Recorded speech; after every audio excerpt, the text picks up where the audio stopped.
Hey everyone, and welcome back to week number 5. This is actually the last week in August, and for this week only, we're going to be checking out a new teaching series called Trending. Today we are going to be talking about money and how our attitude is around money. Alright, I'm going to send you off into the teaching video, and I will be back here afterwards to talk a little bit about it and to give you a question. Alright, enjoy guys.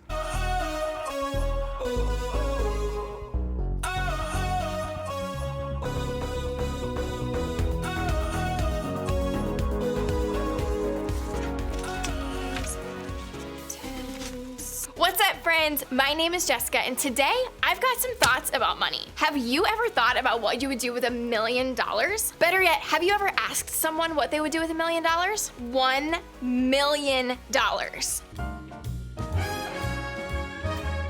I did. I asked my friends. Here's what they said. That's funny because I always thought what I will do, but actually if I have it, I will probably buy a second house and pay my first house so my mom can move closer. Well, first I would tithe, and then I would invest in a shoe collection, cause like shoes are expensive and I have zero shoe game.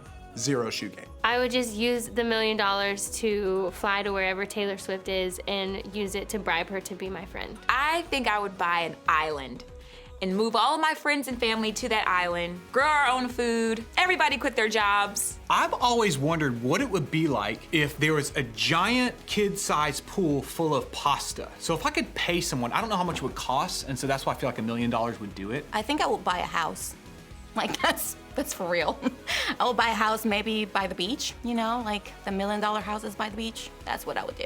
Those are the best $1 million dreams. You may have noticed that some of my friends seem to have put lots of thought into what they do with that money, and others, maybe not so much. Unfortunately, we're not just talking about the way we'd all use our millions if we actually had them. We're gonna talk about something else.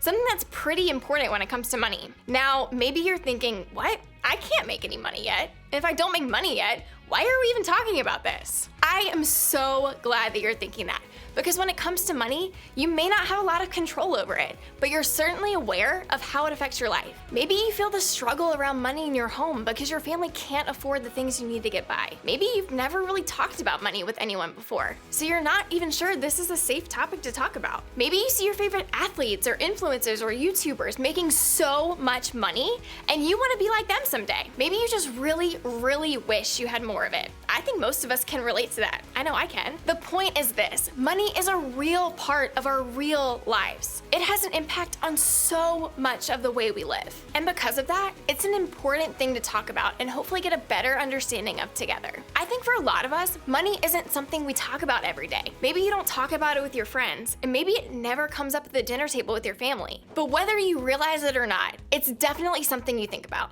We all do. We all have a certain idea of what it looks like to have money. Think about the influencers you follow on TikTok or Instagram. They're young, they're cool, and what do they probably all have in common? They're rich. They're making a lot of money with each post, and we know it. They show it in the way they dress, the places they live, the things they buy, the vacations they take. I think a lot of us would admit there are times we wished our lives looked a little more like that, right? I know I've wished that before. If I had money like them, I'd have all the status, influence, and fame I could ever want. A lot of us are tempted to see money as an answer to the things that we want in life. We think if we have enough to get that next cool thing, we'll be happy.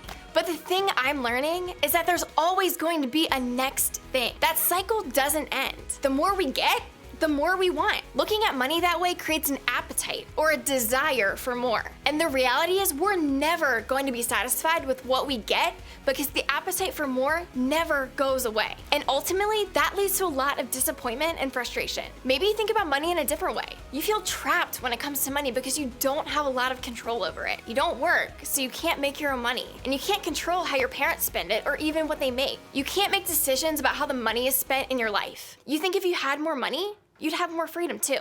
Maybe from going through a global pandemic, you became more aware of money than you ever have before. Maybe you experienced a lack or a loss that you hadn't before. Maybe a parent lost a job, or your school didn't have enough funds for technology to do distance learning. Or maybe there were a lot less presents under the Christmas tree last year. Or you weren't sure where the next meal was going to come from while school was closed. This year, you're feeling the weight of money in your life more than ever before. Maybe this is a hard topic for some of you because the struggle is real when it comes to money. Your family is always tense about money because they don't have what they need. And so you're motivated to want more money, but for very good reason. You need it to survive. You need it to help your family put food on the table, or to get new clothes, or to pay the bills to stay in your home. And for some of you, this leads to a lot of anger around money. Maybe toward others who have it, maybe toward your parents for how they've spent it, maybe even toward God for not providing it for you. Or maybe money brings out a lot of judgment. If your family has it or isn't struggling with it, you wonder why families aren't in the same position. And without even realizing it, you feel like people who aren't in your situation didn't make good choices or should just work harder to get more. You're comparing their circumstances to your own, and that's bringing out a lot of judgment. No matter how you feel about money or what your status with it is, here is what I want you to know. Money isn't bad. It can actually solve a lot of problems in the world. Money can actually fix some of the things in your life. It can give you a roof over your head or a meal on your table and help you feel safe and taken care of in your home. You see, money itself isn't the problem here. It's the heart or the attitude we have toward it that can lead to problems. Our attitude toward money matters. It matters more than the amount of money we have, because that attitude affects what we do with it and how we think about it. It affects the way we live. And that's why no matter how much or how little we have, my hope for today is that we'll all be able to change our attitudes towards this stuff. The good news is that people have been talking about attitude toward money for a really long time. About 2,000 years ago, a guy named Paul wrote a letter to his friend Timothy. Paul was a little older and a little wiser than Timothy, so he often wrote down important things he wanted his friend to know. One of the things he wrote about? Money. Let's take a look at the first part of what Paul said to Timothy. For the love of money is the root of all kinds of evil. So Paul was saying here that money isn't bad. It isn't what brings us problems or frustration or anger or judgment. As Paul put it, it's the love of money that can lead us to all kinds of evil. And that's the problem. If we aren't paying attention, our love or want for money can influence us to do things we wouldn't normally do. Things like lying or manipulating other people to get what we want, or taking what isn't ours, or staying in bad relationships, refusing to share what we have, or saying yes to things we know aren't good for us, or acting out of anger or frustration because we don't have what we need. Let's take a look at what Paul said next. And some people craving money have wandered from the true faith and pierced themselves with many sorrows. So what Paul meant here is that you crave, or if you love money, you'll never feel like you have enough. And sometimes when we find ourselves really focused on something we want, like money, we run the risk of letting it affect every area of our life. And that includes our faith. We might even find ourselves looking to money to meet the needs that Jesus wants to fill in our lives. We sometimes use money to provide us with things that Jesus already promises to give us. Here's what I mean. Maybe you want to buy new shoes because everyone at school is wearing them, and you don't want to be the only one not wearing them. But the thing is, Jesus already says that we belong without those shoes. Or maybe you want the newest iPhone to get noticed. But the thing is, Jesus already sees the real us and doesn't need a phone to get his attention. Or maybe you want more likes on Instagram. But Jesus already likes us. Maybe you want more money to help your family pay the bills or put food on the table, which is a really good reason to want money. So is it wrong to want that stuff? To look forward to being able to buy the cool shoes or get the phone or count your likes or even just help out your family? Definitely not. There's nothing wrong with wanting stuff like that. But we need to be careful to not let our attitude toward money become something we want more than anything else in our lives. Jesus promises and gives us so many good things, and we don't want to miss those things because we're looking for them somewhere else. So what do? What attitude are we supposed to have? Well, let's take a look at something Jesus shared with his followers. Do not store up for yourselves treasures on earth, where moths and vermin destroy and where thieves break in and steal. But store up for yourselves treasures in heaven, where moths and vermin do not destroy and where thieves do not break in and steal. For where your treasure is, there your heart will be also. Jesus was telling us that the things we value and think are important are our treasures. Actually, let me show you something. These things, our treasures, they're what we focus a lot of our energy on. The things we treasure impact things like what we do and who we are and what we want. If we make money and material things our treasure, that's what we'll focus on in our lives. That's what will be most important to us. It'll be where our heart is. But here's the thing, money and what it can buy may seem valuable now, but these things are temporary. They don't last beyond our lifetime on earth. But when we focus on and treasure things that last forever, our hearts will be in the right place. What are these things that last forever? Well, they're the things in God's kingdom here on earth that have an impact in heaven. They're the things that God values and really cares about. And here's the thing.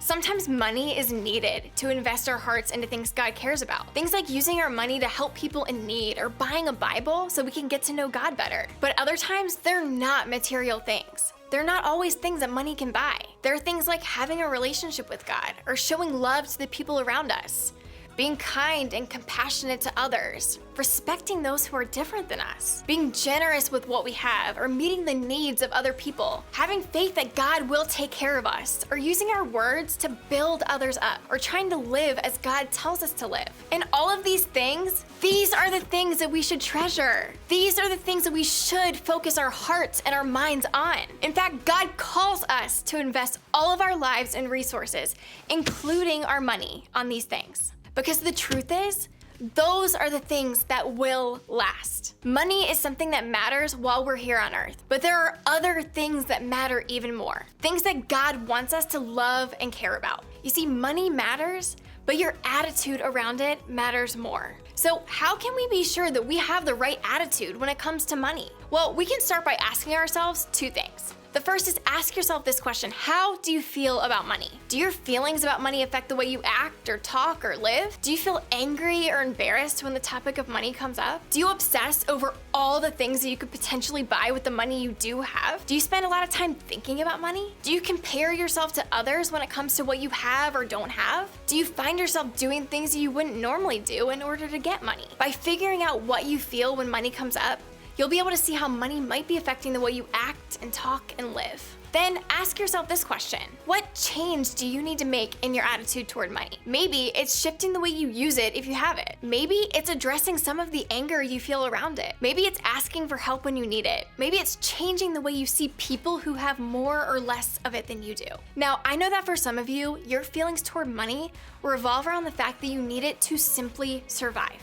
You need food, you need clothes, you need a place to sleep. We're not asking you to not get what you need. Money can help you with getting what you need, and that's super important. That's something I'd love for you to talk to your group leader about today, actually, because the need is real, and your leaders not only want to talk with you about it, they want to help you figure it out. Whatever it is, let's decide today to make a change in the way we see money. Let's be careful to not let money become an obsession that tries to meet needs that Jesus wants to fill in our lives. And let's change our attitude about money to revolve around what God thinks is important on this earth and in heaven. Let's commit to being a group of people who know that money matters, but our attitude around it matters more. And because it matters so much, it's important that we keep talking about it together as we figure it out. And while talking about money might not be the easiest thing to do sometimes, remember you are not alone in figuring this thing out. That's really why we have groups, so that we can all have a place where we can talk about what we're thinking and learning and ask questions together.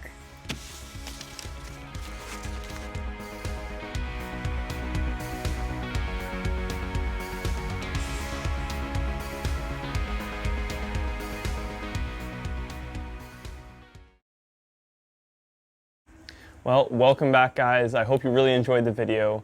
I think this topic about money and how we treat it in today's society is really important to talk about. Today, especially when we look on social media or what we hear in songs or even what we see in sports, it's all about money and how much people value it. Okay guys, now I have a question that you can talk about with your parents or your small group leaders or maybe just someone you're watching the video with. What is something that you have invested in that will last forever? All right, guys, that is it for this week, and that is a wrap on August. We're going to be starting a brand new series in September, so I hope to see you all there. Bye, guys.